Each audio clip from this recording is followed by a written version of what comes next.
So, heto yung mga pinamili natin, guys. Heto na, guys. Moment of truth. Tada! Bong. Kasi, ano ba?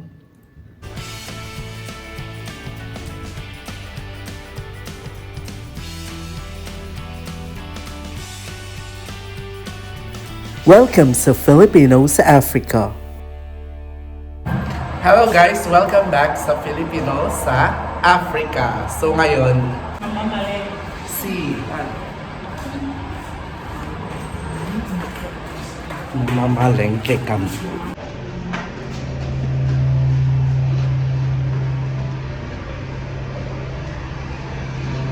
So yan, mamamalengke. So naglalakad tayo guys kasi malapit lang ang palengke dito sa bahay. Tumatakas na tubig.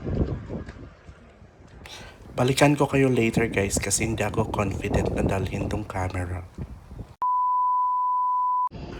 So yan guys, andito na kami sa bahay. Boy pa siya. So yan guys, karating natin dito sa bahay. So heto yung mga pinamili natin guys. So bumili tayo ng basahan. So basahan dito sa bahay. Tapos mongo beans guys, mongo beans. Tapos fish, sliced fish.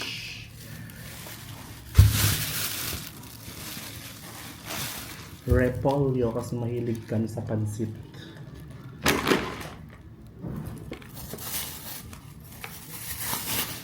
Baboy, pang sahog.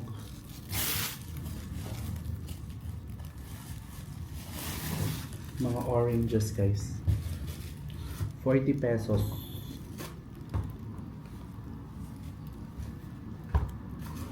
$40 to lahat.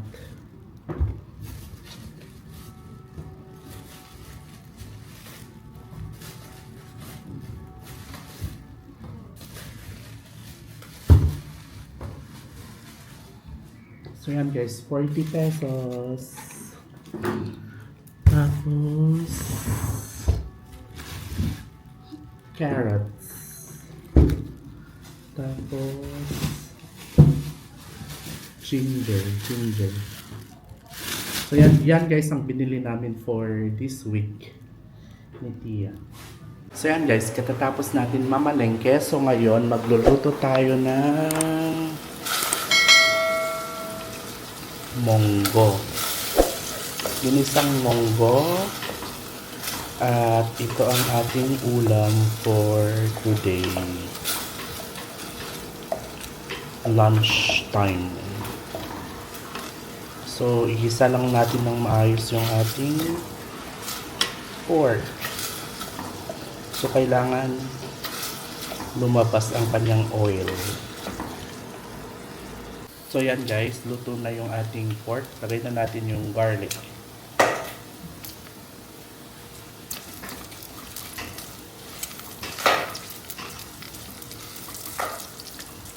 Onions.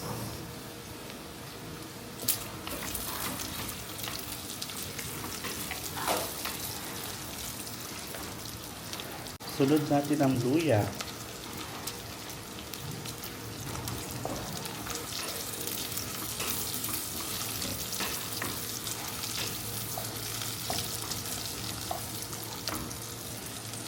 Then, lagay natin tong bagoong guys.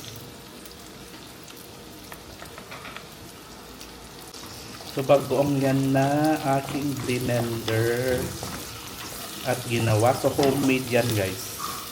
Kasi walang mabiling bagoong dito. So, bakit siya dry? Kasi fish yan na blended.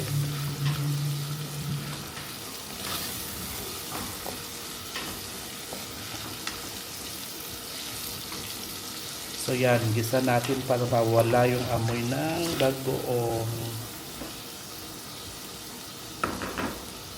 Then lagyan natin ng kamatis.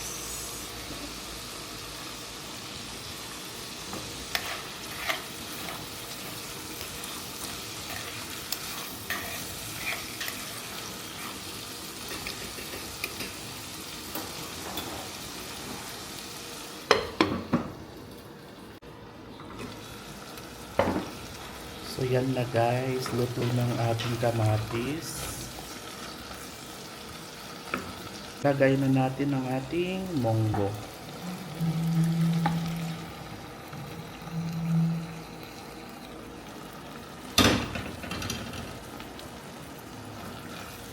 Ayan, lagyan na lang natin later ng tubig.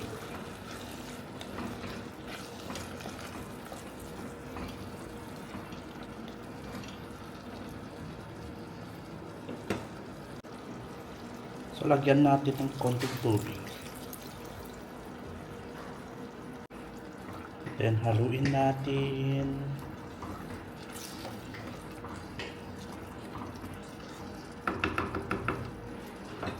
So, takpan natin para maluto ng maayos.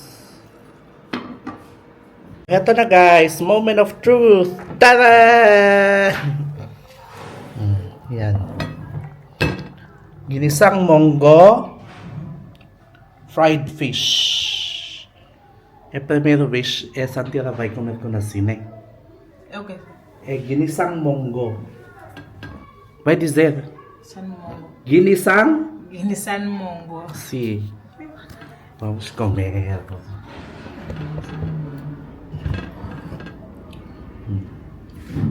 Vamos. Vai. Por que assim? Por que muito? Você usar mal? Yes, edo san mo. Vai lá, começar. San mongo.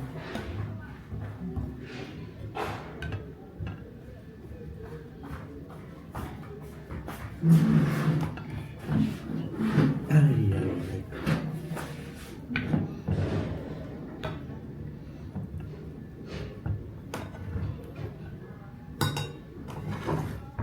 Come.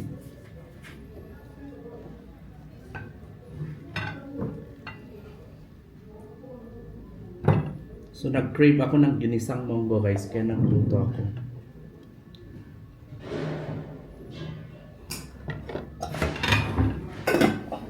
Okay, ba na diba?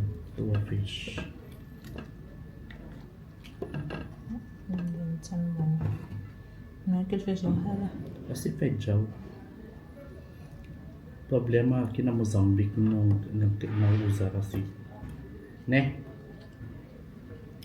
Nakil fish yung mantega.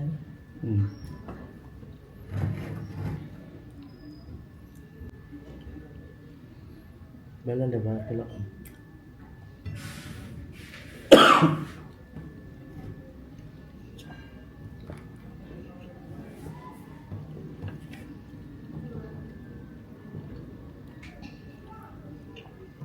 Bom. Kasi, ano ba?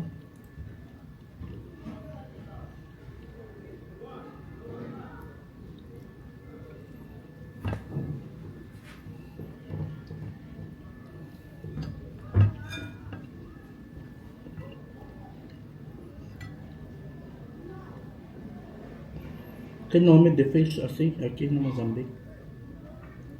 Ang fish sir. Fish serra. So,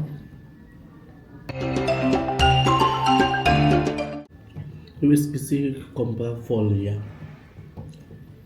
para pôr assim.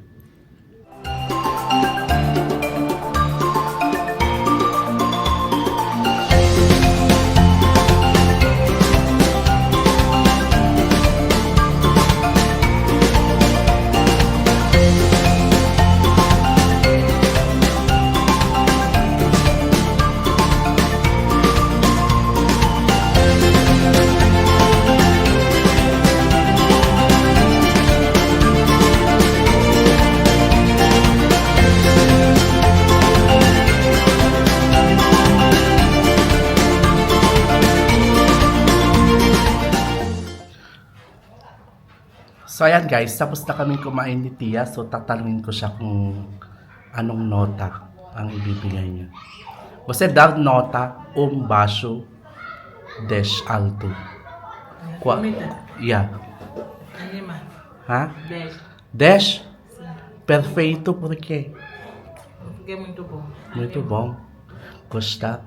Problema faltar de vegetais assim. Eu esqueci de comprar. Bem maçã. Nga? Yeah. So, yan guys ang aming lunch. Later on, tuturuan ko siya na maglinis ng sofa.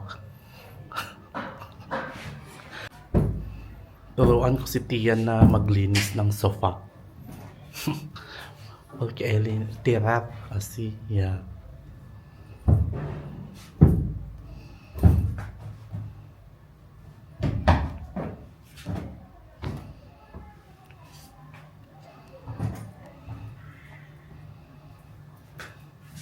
Depois vai tirar aquela uma assim, almofada. Almofada. Pequeno. Yeah. Vai fazer assim. Yeah.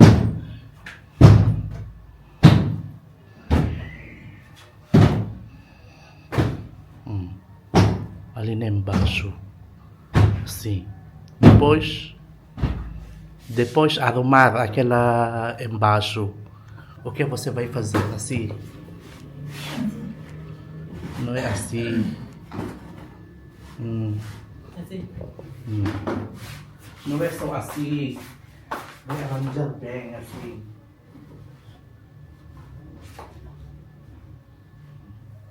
Depois arrumar aqui.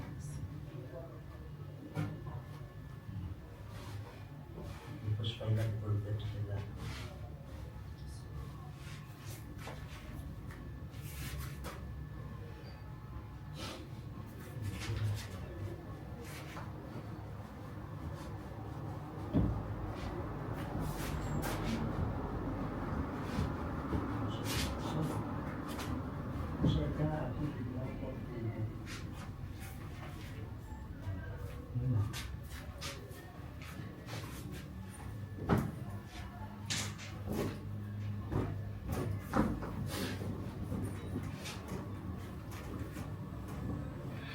Assim ficar aqui na dentro.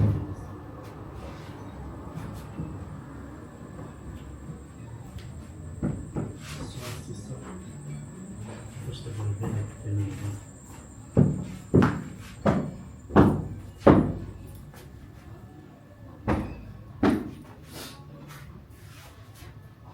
Assim, depois vai pôr assim.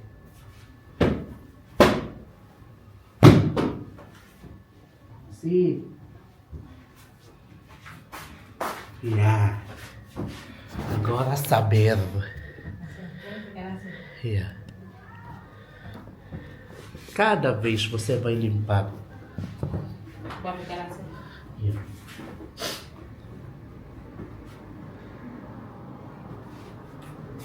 Depois, varrer.